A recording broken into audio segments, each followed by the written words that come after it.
नमस्कार, बहुत स्वागत है आप सभी का इंडिया न्यूज में। मैं हूं आपके साथ अपूर्वा और आप देख रहे हैं हमारा खास कार्यक्रम बड़ी बहस। आगरा के विश्व प्रसिद्ध ताजमहल से एक नया विवाद सामने आया है। यहां अयोध्या के जगत गुरु परमहंस आचार्य को ताजमहल में एंट्री करने से रोक दिया गया। परमहंस आचार्य अपने 3 शिष्यों के साथ ताजमहल देखने पहुंचे थे, लेकिन उन्हें रोक दिया गया।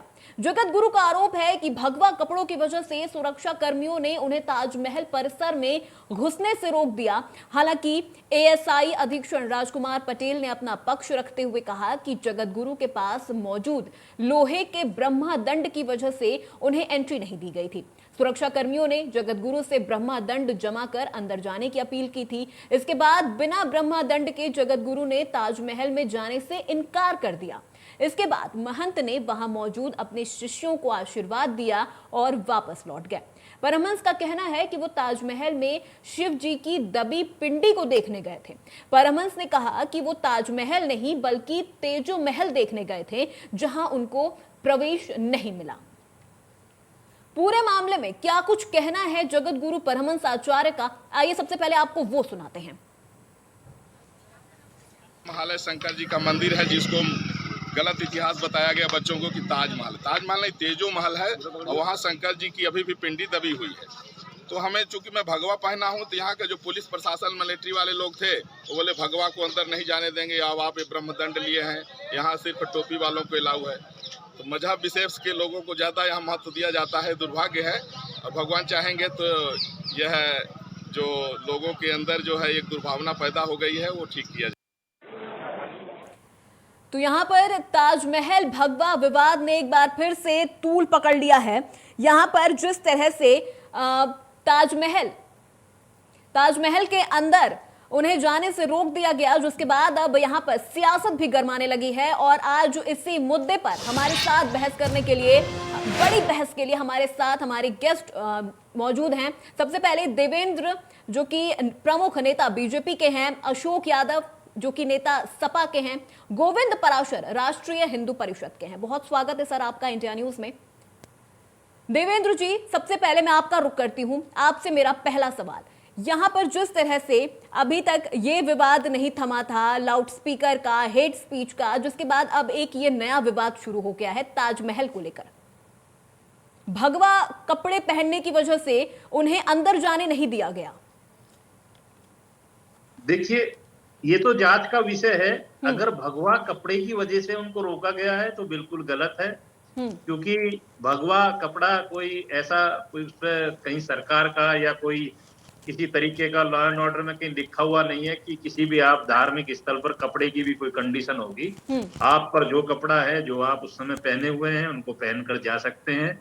ये लोकतांत्रिक मामला है। ताजमहल एक ऐसी जगह है कि वहां कोई भी जा सकता है, ना कोई वहां कंडीशन है। अगर भगवा कपड़े की वजह से रोका है तो जांच का मामला है और जांच होनी चाहिए। लेकिन जिस तरीके से आपने कहा है, भी मैंने इसको पूरा देखा भी नहीं है, इसको इस बाइट को कहीं से निकाल के चेक भी नहीं हुआ। आपके माध्यम से जानकारी मिल रही है, मुझको ताजा जानकारी मिली है कि वहां जो इंस्पेक्टर थे या सब इंस्पेक्टर जो भी आप बता रहे हैं, उनका नाम अभी लिया, उन्होंने अपना पक्ष रखा है कि मैंने कानून व्यवस्था की वजह से कोई ऐसी चीज थी जिसकी वजह से महाराज जी को रोका उनको जाने के लिए अंदर। तो ये भी एक जांच का विषय है, वो जा सकती थी या नहीं जा सकती थी। इसमें अभी भगवा पर अगर बात या भगवा पर चर्चा करें तो भगवा कोई ऐसी कंडीशन नहीं है किसी भी प्रदेश में, देश के में, या कहीं भी कोई लिखा हुआ नहीं है कि आप उसकी वजह से कहीं से जाने की वजह से उसे रोक सकते हैं। और ताजमहल तो एक ऐसी जगह है कोई लेकिन यहाँ पर सर, जो कि भारतीय पुरातत्व विभाग एएसआई के जो सुप्रिंटेंडेंट है राजकुमार पटेल ने अपना पक्ष रखा है। उनका कहना है कि जगत गुरु के हाथ में ब्रह्मा दंड था। उनसे कहा गया कि आप उस ब्रह्मा दंड को जमा करा दें, उसके बाद आप ताजमहल में प्रवेश करें, लेकिन उन्होंने उस ब्रह्मा दंड को जमा करवाने से मना कर दिया। ये भी बड़ा गहन विषय है जी। अगर महाराज जी ने उस अस्त्र को जो उनके हाथ में था जमा कराने के लिए मना कर दिया, तो हो सकता है कि उनके समाज अनुसार या उनकी संस्कृति अनुसार हो सकता वो नहीं उसे जमा कर सकते थे या दूसरे व्यक्ति को नहीं दे सकते थे। लेकिन ये अच्छी बात है कि उन्होंने उसे जमा ना कराकर, कोई जिद ना करके वहां जाने की टाल कर दी और उन्होंने अपना पक्ष भी रख दिया। इसमें कोई ज्यादा मामला रहा नहीं है कि वो दूसरी चीज देखने गए थे। अन्य दूसरा क्वेश्चन भी उठाने लगते हैं, क्योंकि बहुत लोग जो है लगे हुए हैं आजकल जैसे आपने लाउड स्पीकर पर देखा या दिल्ली की घटनाओं में देखा, इसको विपक्ष पकड़ता है छोटी छोटी बातों को। आज हम डिबेट्स कर रहे हैं, लेकिन फिर भी मैं आपके माध्यम से महाराज जी को ये प्रणाम करता हूं कि अच्छी बात और अच्छी सोच है कि लेकिन उन्होंने जिद देवेंद्र ना जी, कर। यहाँ पर एएसआई ने बाद में अपना एक और, यहाँ पर उनका एक और बयान सामने आया था कि जो वो ब्रह्मा दंड था उसमें मेटल की कुछ चीजें थी जिस वजह से वो उसे लेकर अंदर नहीं जा सकते थे। हालांकि उन्होंने बाद में माफी भी मांगी, लेकिन जिस तरह से अब ये पूरा एक विवाद का रूप बनता जा रहा है, ये कहां तक सही है? देखिए, ये अच्छी बात है कि उन्होंने माफी भी मांग ली है, और माफी मांगने के बाद कानून में इसमें कोई सरकार का पक्ष भी नहीं रहता कि सरकार पर कोई इसका आक्षेप आए। ये तो कानून का मामला है, वहां प्रशासनिक अमले का मामला है। लेकिन मैं तो व्यक्तिगत तौर से कहता हूं कि कोई भी हो, कोई व्यक्ति किसी भी धर्म से हो, अगर महाराज जी ने वहां कहा है कोई, मैं बिगर अपने इसके नहीं लेकर जाऊंगा, ब्रह्मा जो दंड उनके हाथ में था, उनका जो अस्त्र था, अस्त्र और शस्त्र साधुओं की शक्ति होती है, वो आसानी से किसी को देते नहीं है, सौंपते नहीं है। अगर वो उन्होंने जाने के लिए मना कर दिया, वो गए नहीं, वहीं से आशीर्वाद देकर वापसी हुए, उसके लिए मैं उनको नमन प्रणाम करता हूं। और वो कुछ चीज वहां देखने गए थे, हो सकता है भी लॉ एंड ऑर्डर में ये चीज लागू ना हो पा रही हो, और की सुरक्षा को देखते हुए वहां के अधिकारियों ने जो डिसीजन लिया, उस पर कोई बड़ी बहस का मुझे विषय या मुद्दा लगता नहीं। जी ठीक है, इसी पे मैं गोविंद पराशर जी आपके पास आऊंगी। वहां पर एएसआई का ये कहना था कि जो वो ब्रह्मदंड था उसमें उन्हें मेटल की आशंका थी, जिस वजह से उन्होंने उसे अंदर जाने की अनुमति नहीं दी। इस पूरे मुद्दे को आप किस तरह से देखते हैं? गोविंद पराशर जी।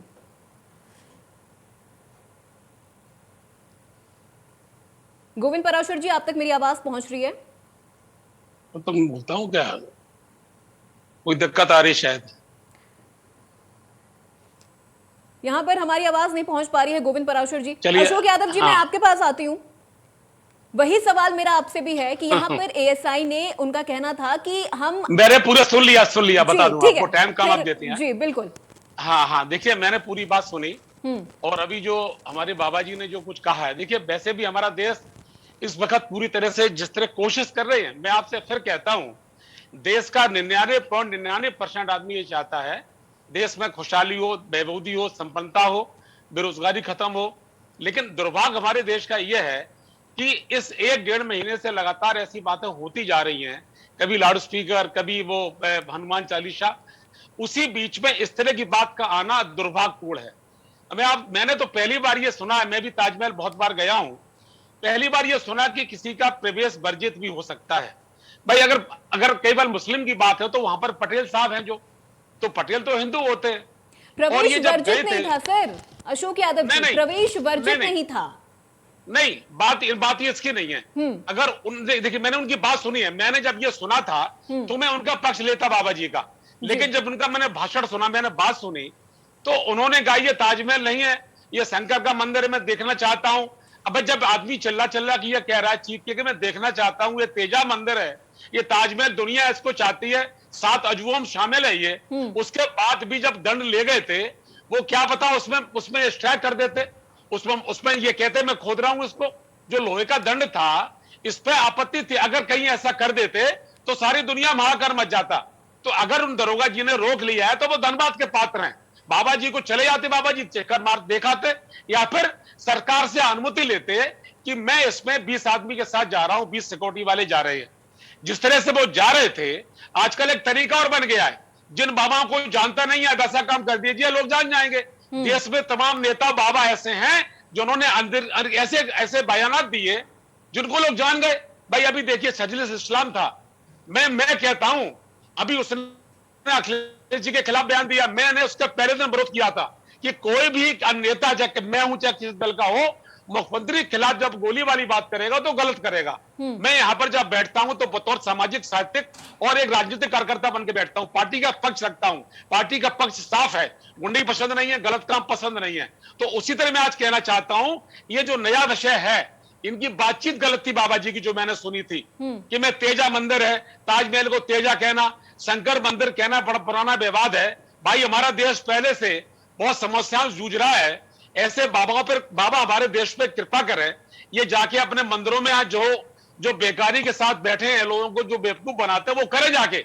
हमारे इन विषयों को छोड़ दें। देश में जो आग लगी है, एक बात कहेंगे देवेंद्र जी, आपने बहुत बढ़िया बात कही। शायद पहली बार मुझे भाजपा के इतने शानदार प्रवक्ता मिले हैं जिन्होंने बहुत अच्छी बात करी। मैं आपको बहुत पसंद करता हूं। आपने एक बात की नहीं करी।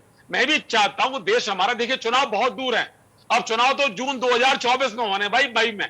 तब तक हम देश को बचाएं, देश को चलाएं, देश को आगे बढ़ाएं, और दुनिया के नजरों में हमारे देश में जो संस्कृति रही है उसको बचा के अब दुनिया में नाम करें। हम तो ऐसा सोचते हैं। ये विषय अनर्गल है, ना ऐसी बातें होनी चाहिए।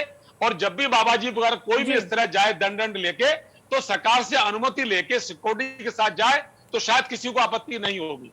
जी, बहुत बहुत शुक्रिया अशोक यादव जी हमसे जुड़ने के लिए। देवेंद्र जी, आपका भी बहुत बहुत शुक्रिया। तो यहाँ पर बड़ी बहस में आज मेरे साथ बस इतना ही। देश प्रदेश की तमाम बड़ी खबरों के लिए देखते रहिए इंडिया न्यूज।